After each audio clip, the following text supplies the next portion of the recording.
आज का जो वीडियो है उसके अंदर हम बात करने वाले हैं how everyone is an philosopher. हर कोई फिलोसफर कैसे, हर कोई एक दार्शनिक कैसे है। मतलब जैसे तुम बड़े बड़े फिलोसफर्स को सुनते हो, जैसे गौतम बुद्ध हो गए, वेदांत, सांख्य, योग, मीमांस, चारवाक, जैनिज्म। जब तुम इंडियन फिलोसफी पढ़ते हो या फिर अभी के जितने भी फिलोसफर्स है जैसे कि जय कृष्णमूर्ति, ओशो, और अभी जितने भी लोगों को तुम सुनते हो जिनकी बातों से तुम मोटिवेट होते हो, चाहे वो आचार्य प्रशांत हो, चाहे वो कोई और हो, जितने भी लोगों को तुम सुनते हो और उनकी तुम्हें बातें पसंद आती है गॉड के ऊपर, लाइफ के ऊपर, नेचर के ऊपर, और तुम्हारे दिमाग का विकास होता है, तो वो एक काइंड ऑफ फिलोसफी ही है। हम सब कैसे एक फिलोसफर है। अब लोग कहेंगे भाई मैं कहाँ से फिलोसफर हो गया, मेरे को तो चीजों का पता ही नहीं है, मेरे को तो अता पता ही नहीं है। फिलोसफर तो वो होता है जो दिमाग चलाता है, जो चीजों के बारे में सोचता है। हाँ, तुम सही हो, बट अंदर ही अंदर तुम्हारी भी खुद की एक सोच है, तुम भी बहुत कुछ सोचते हो, तुम्हारी भी एक धारणा, एक विचारधारा है गॉड के ऊपर, इस लाइफ के ऊपर, ये मतलब ट्रुथ क्या है। भले ही वो सही हो, गलत हो, कितनी ही बचकानी हो, कितनी कैसी हो, बट है तो सही ना विचारधारा। तो तुम भी एक तरीके से फिलोसफर हुए। बात रही कि कई लोग कहते हैं कि हाँ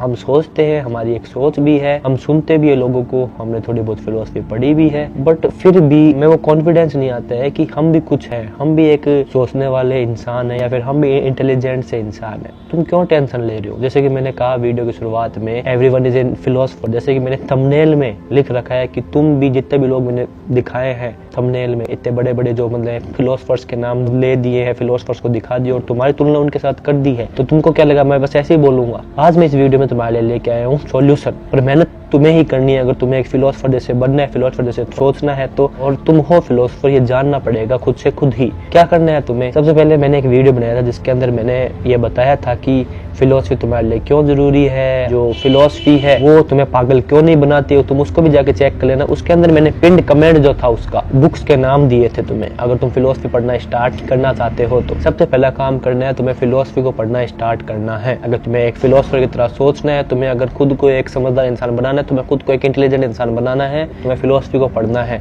स्क्रीन के ऊपर एक बुक आ रही होगी, Indian philosophy by S Chatterjee and D Datta. ये बुक तुम्हें पढ़नी होगी। ये बुक अगर तुमने पढ़ ली तो तुम फिलोसफी को बहुत बेहतरीन तरीके से जान जाओगे, बेहतरीन तरीके से फिलोसफी को समझ जाओगे और एक ढंग के विचारक बन जाओगे। अब कई लोग ऐसे सोचेंगे कि भाई ये बुक तो हम पढ़ लेंगे, बट हमें बुक पढ़ने में बोरियत आती है। तो देखो, बुक तो तुम्हें पढ़नी पड़ेगी, बट इसको थोड़ा सा और आसान करने के लिए मैं तुम्हें एक और दे देता हूँ उपाय। जिस भी फिलोसफी को पढ़ रहे हो, पहले जाके यूट्यूब पे उसको सर्च कर लेना। उससे ये हो जाएगा कि तुम जब यूट्यूब के ऊपर वीडियो देखोगे उस फिलोसफी के रिलेटेड, तो तुम्हें चीजें पहले से ही पता होगी। क्योंकि हम जब वीडियो को देखते हैं फिर सुनते हैं तो हमें चीजें थोड़ी ज्यादा आसानी से याद होती है, और फिर जब तुम वो चीजें लेके जाओगे बुक में पढ़ने के लिए तो तुम्हें चीजें पहले से ही पता होगी। तो तुम्हें फिलोसफी जो पहले हार्ड और बोरिंग लग रही थी वो तुम्हें आसान फील होगी। मैं भी सोच रहा हूँ या तो इसी चैनल के ऊपर या फिर एक नया चैनल बनाऊं जिसके ऊपर मैं सिर्फ फिलोसफी, साइकोलॉजी, लिटरेचर्स के वहाँ के वीडियोस में बनाऊं। तब तक जो मैंने बताया, जो भी तुम टॉपिक पढ़ रहे हो फिलोसफी का, उसको जाके यूट्यूब पे तुम्हें करना है सर्च। जैसे कि अगर फॉर एग्जांपल तुम पढ़ रहे हो चारवाक फिलोसफी, यूट्यूब पे जाके सर्च कर लेना चारवाक फिलोसफी इन हिंदी।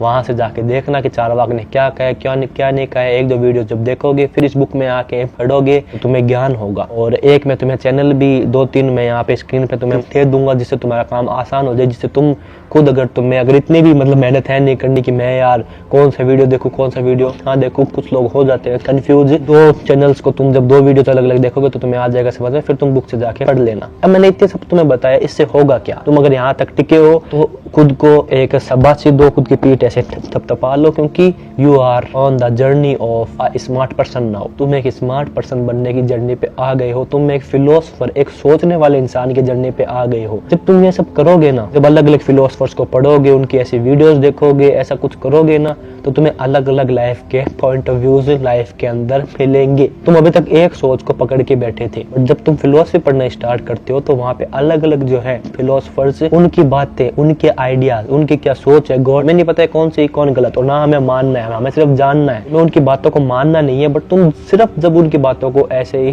पढ़ते हो तो तुम्हारा दिमाग खुलना स्टार्ट हो जाता है। और वहां से तुम एक, जो इंसान अपने दिमाग को स्टार्ट चाहता ही नहीं था कि मेरा दिमाग काम करे, जिसका दिमाग बाकी जो चीजें है उनमें था, वो अब धीरे धीरे सोचना स्टार्ट हो जाएगा। और जब इतनी सारी फिलोसफीज पढ़ेगा, इतना सारा जब कुछ वो करेगा, जिस 1 महीने अगर तुमने ये कर लिया तो इस वीडियो पे आओगे तुम 30 दिनों के बाद में और कहोगे हाँ हाँ, मेरा दिमाग पहले से काफी अच्छा है। इसलिए अच्छा नहीं है कि मेरे को दुनिया का सत्य है पता चल गया, इसलिए अच्छा नहीं है कि मैं तो अब एकदम हो गया हूँ, ज्ञानी हो गया हूँ, उसको थोड़ा सा टाइम लगेगा। इसलिए अच्छा है क्योंकि अब मेरा दिमाग मेरे हिसाब से चल सकता है। उसको उसके माँ बाप ने, आसपास के सोसाइटी जो चीजें इतने सालों तक थी बताई, और आंख पे पट्टी बांध के उनको मान रहा था, अब ये दिमाग उनसे धीरे धीरे छूटना स्टार्ट हो गया। अब ये दिमाग खुद चाहता है कि मैं खुद का रास्ता खुद बनाऊं, आत्म दीपो भवे। अब ये दिमाग इस चीज को समझ गया कि मुझे अपना दीपक खुद बनना है और मुझे खुद का सत्य खुद तक जाना है। हो सकते है तो दूसरे लोग बता रहे वो एकदम सही हो, बट उसका रास्ता भी मुझे खुद को बनाना है और खुद के दिमाग से चीजों को जानना है। मुझे मानना नहीं है, मुझे जानना है।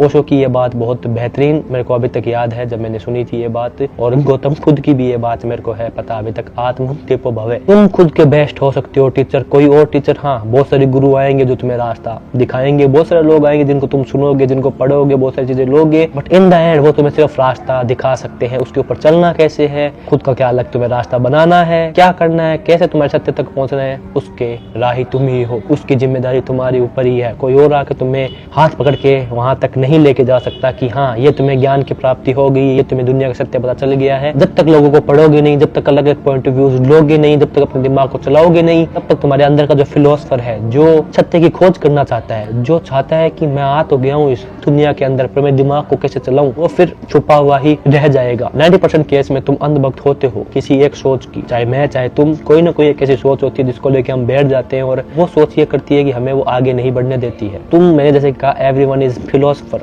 थंबनेल में जितने भी फोटोज दे रखी है, जितने भी फिलोसफर्स हैं, तुम और वो एक ही है। जैसे वो सोच पा रहे वैसे तुम भी सोच पा सकते हो, बस तुम्हें आजाद होना है। आजाद होना है अहंकार से कि मेरे को तो जो मेरे माँ बाप ने, मेरे को जो आसपास लोगों ने बता दिया वो एकदम ही सही है। यहाँ तक कि जो मैं भी बता रहा हूँ मेरी भी सोच होगी, किसने कहा वो एकदम सही है। मैं तो एक चीज जानता हूँ कि मैं कुछ भी नहीं जानता हूँ, इसलिए मैं जानना चाहता हूँ, मैं और जानना चाहता हूँ, मैं अपने दिमाग से और आगे बढ़ना चाहता हूँ। ये बात वैसे सोक्रेटिस ने कही थी कि I know one thing that I know nothing.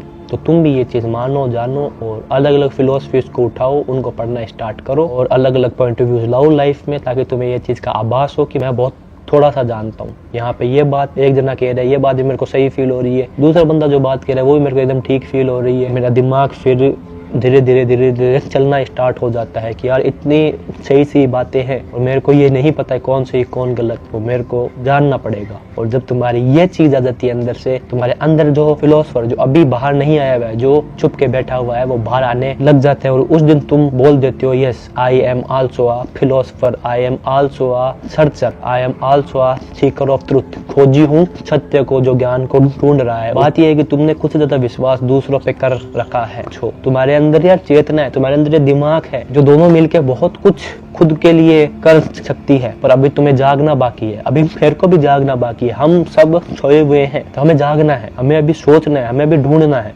उसकी शुरुआत खुद से ही होगी। एटलीस्ट जब तुम अलग अलग फिलोसफीज को पढ़ोगे, देखोगे, अलग अलग पॉइंट ऑफ व्यूज लोगे, अलग अलग जितनी भी फिलोसफीज हुई है हमारी, एटलीस्ट जब तुम इंडिया से स्टार्ट करते हो, पहले जो इंडियन फिलोसफी की मैंने बुक बताई है वहां से स्टार्ट करते हो, जब तुम यूट्यूब से आके देख के जब यहाँ पे पढ़ते हो, तो एटलीस्ट उस चीज की स्टार्ट तो हो जाएगी। तुम अब अपना जो दिमाग इतने दिन से सोया हुआ था उसको अब चलाना स्टार्ट हो गए हो, खुद का वहाँ पे एक्सपीरियंस जोड़ना चाहोगे। जब तक मैंने एक्सपीरियंस नहीं लिया है तब तक मैं किसी भी चीज पे ठानूंगा नहीं। मेरी जो भी जांच होगी, मेरा जो भी मानना होगा, वो जब तक मेरे अंदर से नहीं आ जाता तब तक वो मेरे लिए तो है नहीं ठीक, बाकियों के लिए होगा, मेरे लिए है नहीं वो ठीक। आई होप सो तुम ये असली में करोगे। और जो भी कर रहा है वो इस वीडियो पे आके रोज एक अपडेट देते रहना कि हाँ भाई मैं पढ़ रहा हूँ फिलोसफी, मैं जान रहा हूँ फिलोसफी को, मैं जो मेरा दिमाग छोया हुआ था उसको जगाने की कोशिश कर रहा हूँ। I hope you get it, I hope you understand the message. मिलता हूँ अगले वीडियो में, तब तक के लिए मस्त रहो, व्यस्त रहो, ऐसे ही देखते रहो, मजे में रहो, बाय।